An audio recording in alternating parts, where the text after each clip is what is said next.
Hello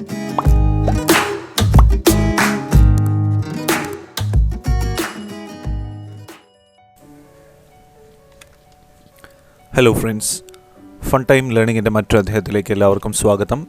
7ാം ക്ലാസ്സിൻ്റെ ഗണിതം unit 8 drawing triangles ത്രികോണ നിർമ്മിതി എന്ന അധ്യായമാണ് നമ്മളിന്ന് പരിശോധിക്കുന്നത്. ഇതിൻ്റെ പഠന നേട്ടങ്ങൾ എന്തൊക്കെയാണെന്ന് നമുക്ക് പരിശോധിക്കാം. ഈ അധ്യായം പഠിക്കുന്നതിലൂടെ നമ്മൾ എന്തെല്ലാം ഒബ്ജക്റ്റീവ്സ്, എന്തെല്ലാം പഠന നേട്ടങ്ങളാണ് നേടുന്നത് എന്നുള്ളതാണ് ഇവിടെ കാണിച്ചിരിക്കുന്നത്. രണ്ട് വശങ്ങളുടെയും ഒരു കോണിൻ്റെയും അളവുകൾ തന്നാൽ ത്രികോണം വരയ്ക്കുന്നു. അതുപോലെ ഒരു വശത്തിൻ്റെ 2 കോണുകൾ, 3 വശങ്ങളുടെ അളവുകൾ, അതുപോലെ ചില അളവുകൾ ത്രികോണം വരയ്ക്കാൻ കഴിയില്ല, അതിൻ്റെ കാരണം എന്താണെന്ന് സമർത്ഥിക്കുന്നു. അതുപോലെ ജാമിതീയ രൂപങ്ങൾ വരയ്ക്കുന്നു, ജിയോജീബ്രയിലെ സാധ്യതകൾ പ്രയോജനപ്പെടുത്തുന്നു എന്ന ഈ കാര്യങ്ങളൊക്കെയാണ് നമ്മൾ ഈ ചാപ്റ്റർ പഠിക്കുന്നതിലൂടെ നേടാൻ പോകുന്ന പഠന നേട്ടങ്ങൾ.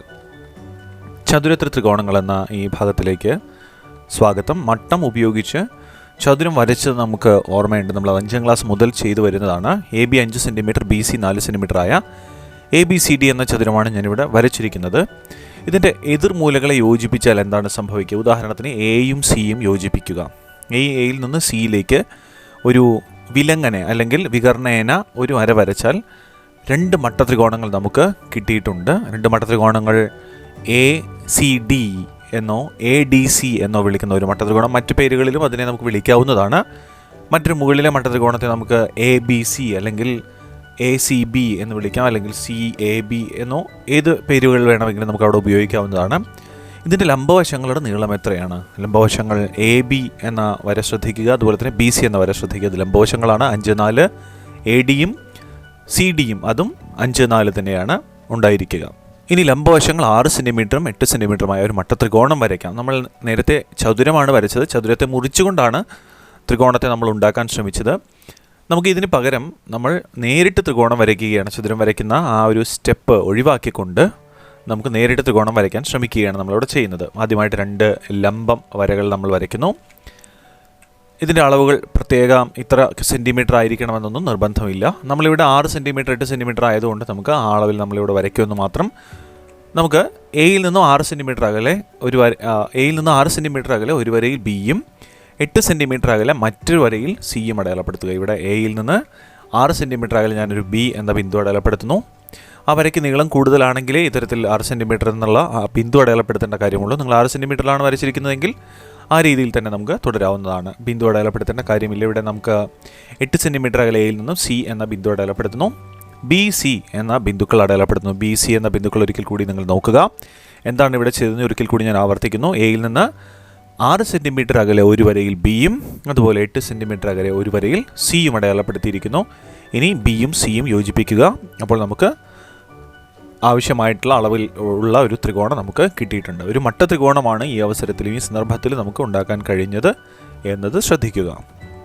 ഇതാണ് ആ ത്രികോണം. ഇതുപോലെ ലംബവശങ്ങൾ 5 സെൻറ്റിമീറ്ററും 7 സെൻറ്റിമീറ്ററുമായ ഒരു മട്ട ത്രികോണം വരച്ചു നോക്കൂ എന്നുള്ളത് നിങ്ങളുടെ ഹോംവർക്കാണ്. ഇത് ചെയ്തു നോക്കുക. അപ്പോൾ കുത്തനെ 2 വരകൾ വരയ്ക്കുക. അതിൻ്റെ ഒരു വശത്ത് 5 സെൻറ്റിമീറ്റർ, ഒരു വശത്ത് 7 സെൻറ്റിമീറ്റർ വരയ്ക്കുക, കൂട്ടിമുട്ടിക്കുക. ഇപ്പോൾ നമുക്കൊരു മട്ടത്രികോണം ലഭിക്കും. അതിൻ്റെ പേരെന്താണെന്ന് നിങ്ങൾ ഒരു പേര് നൽകുകയും ചെയ്യുക. അങ്ങനെ ABC അത്തരത്തിലുള്ള ക്രമത്തിലുള്ള ആൽഫബറ്റ്സ് ഉപയോഗിച്ചോ ക്രമമില്ലാതെ തന്നെ നിങ്ങളുടെ പേരിൻ്റെ ആദ്യത്തെ അക്ഷരങ്ങൾ ഉപയോഗിച്ചുകൊണ്ടോ മറ്റോ പേരുകൾ നൽകാവുന്നതാണ്. അതിനൊന്നും കുഴപ്പമില്ല. നമുക്ക് തുടരാം. ഇവിടെ മറ്റൊരു ത്രികോണം എന്നുള്ള കാര്യമാണ്. ഇവിടെ 2 വശങ്ങളുടെ നീളവും പറഞ്ഞിരുന്നു. അവയുടെ ഇടയിലുള്ള കോൺ മട്ടകോണാണ്. പക്ഷേ ഇനി നമ്മൾ മട്ടകോൺ അല്ലാത്തൊരു സന്ദർഭമാണ് പരിചയപ്പെടുന്നത്. ഉദാഹരണമായിട്ട് AB 6 centimetre, AC 8 centimetre, A എന്ന് പറയുന്ന കോൺ 70 ഡിഗ്രിയാണ്. നമ്മൾ 70 ഡിഗ്രിയുള്ള ഒരു കോൺ വരയ്ക്കുന്നു. 70 ഡിഗ്രിയുള്ള ഈ കോണിൻ്റെ വരയ്ക്കുന്ന രീതി എങ്ങനെയാണെന്ന് നമുക്കറിയാം. അത് ഒരു വര വരച്ച് അതിൻ്റെ മധ്യബിന്ദുവിൽ, അതിൻ്റെ ഒരറ്റത്ത് നിന്ന് പ്രൊട്രാക്റ്റിൻ്റെ മധ്യബിന്ദു വെച്ച് 0 മുതൽ മുകളിലേക്ക് എണ്ണുന്നു. 0-ലൂടെ മുകളിലേക്ക് എണ്ണി 70 വരെ എത്തുന്നു. അതിനുശേഷം പ്രൊട്രാക്ടർ എടുത്ത് മാറ്റിയതിനു ശേഷം നമുക്ക് ഈ വരയിൽ നിന്നും എയിൽ നിന്നും 6 സെൻറ്റിമീറ്റർ അകലെ ഒരു ബിന്ദു B എന്ന പേരിൽ അടയാളപ്പെടുത്തുന്നു. മറ്റൊരു വരയിൽ 8 സെൻറ്റിമീറ്റർ അകലെ C എന്ന ബിന്ദുവും അടയാളപ്പെടുത്തുകയാണ് ചെയ്യുന്നത്. 6 സെൻറ്റിമീറ്റർ അകലെ 8 സെൻറ്റിമീറ്റർ അകലെ നമുക്കിതിനെ കൂട്ടി വരച്ചാൽ നമുക്ക് ആവശ്യമായ അളവുകളുള്ള ത്രികോണമായി, അതായത് AB 6 സെൻറ്റിമീറ്റർ, AC 8 സെൻറ്റിമീറ്റർ, അതുപോലെ തന്നെ കോൺ A 70 ഡിഗ്രി ഉൾപ്പെടുന്ന ഒരു ത്രികോണം ഇവിടെ തയ്യാറായി കഴിഞ്ഞു. ഇവിടെ മറ്റു ചില ചോദ്യങ്ങൾ കൂടിയുണ്ട്. ഇത് നിങ്ങൾ ഹോംവർക്കായി ചെയ്യേണ്ടതാണ്. ഇതിലൊരു മാതൃക നമുക്കിവിടെ പരിശോധിക്കാം. ഇവിടെ DC എന്ന പേര് ഏറ്റവും താഴെ കാണിച്ചിരിക്കുന്ന ആ ചോദ്യമാണ് ഞാനിവിടെ പരിശോധിക്കുന്നത്. CD 5 centimetre, DE 5 centimetre, D 60 degree വീതം വരുന്ന ഈ ത്രികോണമാണ് നമ്മളിവിടെ പരിശോധിക്കുന്നത്. CD 5 സെൻറ്റിമീറ്റർ നമ്മൾ വരച്ചു കഴിഞ്ഞു. ഇവിടെ കോൺ D 60 ഡിഗ്രിയാണ് വരയ്ക്കേണ്ടത്. ആദ്യം നമ്മൾ പ്രൊട്രാക്ടർ വയ്ക്കുന്നു, എന്നിട്ട് 60 വരെ എണ്ണി മുകളിലേക്ക് ഒരു വര വരയ്ക്കുന്നു. ഈ വരയ്ക്കുമ്പോൾ ശ്രദ്ധിക്കേണ്ട ഒരു കാര്യം, ആ വരയ്ക്ക് 5 സെൻറ്റിമീറ്റർ മാത്രമേ അളവ് ആവശ്യമുള്ളൂ. അവിടെ ഞാനൊരു ബിന്ദു അടയാളപ്പെടുത്തി മറ്റു ബിന്ദുക്കൾ കൂട്ടി യോജിപ്പിച്ചാൽ നമുക്കൊരു ത്രികോണം നമുക്ക് ഇത്തരത്തിൽ തയ്യാറായി കിട്ടും. ഈ രീതി എന്താണെന്ന് ഒരിക്കൽ കൂടി സംശയമുള്ളവർ ഒന്ന് റീവൈൻഡ് ചെയ്ത് പരിശോധിക്കുക. നമ്മൾ മറ്റൊരു കോൺ എന്ന പുതിയ ഒരു ഭാഗത്തിലേക്കാണ് കടക്കുന്നത്.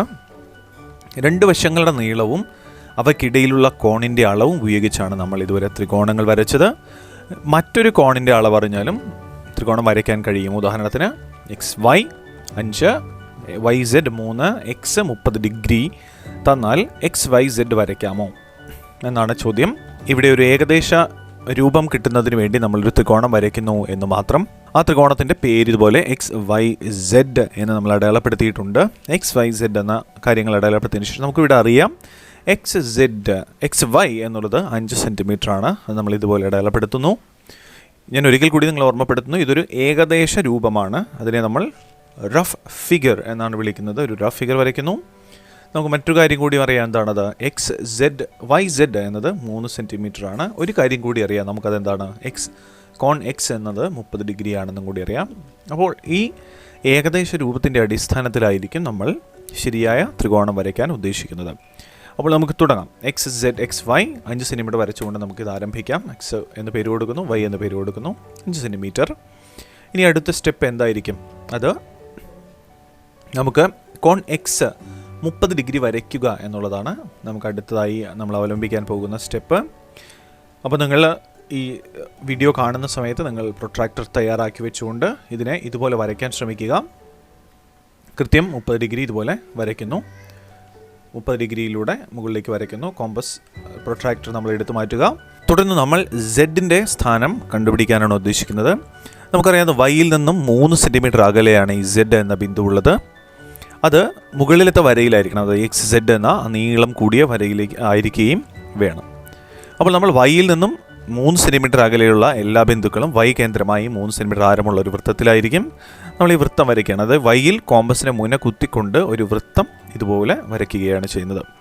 അപ്പോൾ നിങ്ങളിവിടെ ശ്രദ്ധിച്ച് കാണും, ഈ പറയുന്ന XZ എന്ന വരയിൽ 2 ബിന്ദുക്കളിൽ അത് മുട്ടിയിട്ടുള്ളതായിട്ട് നമുക്ക് കാണാം. 3 സെൻറ്റിമീറ്റർ അകലെ ഇവിടെയും 3 സെൻറ്റിമീറ്റർ അകലെ ഇവിടെയും. അത് രണ്ടിനെയും ഞാൻ Z എന്ന് തന്നെയാണ് അടയാളപ്പെടുത്തുന്നത്. ഈ 2 ബിന്ദുക്കളും Yയിൽ നിന്നും 3 സെൻറ്റിമീറ്റർ അകലെയാണ്. അതിനെ രണ്ടിനെയും Z എന്ന് തന്നെയാണ് വിളിക്കുന്നത്. ഈ 2 രീതിയിൽ ഇവിടെ ത്രികോണം ഉണ്ടാക്കാനായിട്ട് സാധിക്കും എന്നുള്ളതാണ് ഇതിൻ്റെ പ്രത്യേകത. XYZ എന്ന ഈ ത്രികോണം, അതുകൂടാതെ XYZ എന്ന ഈ ത്രികോണം, രണ്ടും ശരിയായ രീതികൾ തന്നെയാണ്. ഇനി ചുവടെ പറയുന്ന അളവുകളിൽ ത്രികോണം വരയ്ക്കാനായിട്ടാണ് പറയുന്നത്. AB 5 സെൻറ്റിമീറ്റർ, BC 6 സെൻറ്റിമീറ്റർ, കോൺ A 40 ഡിഗ്രി. നമുക്കൊരു ഉദാഹരണം ഇവിടെ പരിശോധിക്കുന്നു. ഒന്നാമത്തെ ചോദ്യമാണത്. ABC എന്ന ത്രികോണമാണ് ഉണ്ടാക്കുന്നത്. നമുക്ക് AB 5 സെൻറ്റിമീറ്റർ ആണെന്ന് അറിയാം, BC 6 സെൻറ്റിമീറ്റർ ആണെന്ന് അറിയാം, കോൺ A 40 ഡിഗ്രിയാണ്. അപ്പോൾ ഇത് നിങ്ങളുടെ നോട്ട്ബുക്കിൽ വരച്ച് എടുക്കാനും ഈ കൃത്യമായ അളവുകളോടുകൂടി വരയ്ക്കാനും ശ്രമിക്കുക. 2 വശങ്ങളും ഒരു കോണും നൽകിയിട്ട് ഒരു ത്രികോണം വരയ്ക്കുന്ന രീതിയാണ് നമ്മൾ ഇന്ന് പരിചയപ്പെട്ടത്. ഇന്നത്തെ ക്ലാസ്സിൽ ഇത്ര മാത്രമാണുള്ളത്. വരുന്ന ക്ലാസ്സുകളിൽ നമ്മൾ വ്യത്യസ്തമായ രീതിയിൽ വ്യത്യസ്ത അളവുകൾ ഉപയോഗിച്ചുകൊണ്ട് ത്രികോണങ്ങൾ ഉണ്ടാക്കാനുള്ള ക്ലാസ്സുകൾ നമ്മൾ പരിചയപ്പെടും. എല്ലാവരും ഈ ക്ലാസ് ആസ്വദിച്ചു എന്ന് കരുതുന്നു. സംശയങ്ങളുണ്ടെങ്കിൽ കമൻറ്റ് ബോക്സിൽ രേഖപ്പെടുത്തുക, അല്ലെങ്കിൽ താഴെ കാണുന്ന നമ്പറിൽ വിളിക്കുക. എല്ലാവരും സുരക്ഷിതരായിരിക്കുക. Thank you for watching.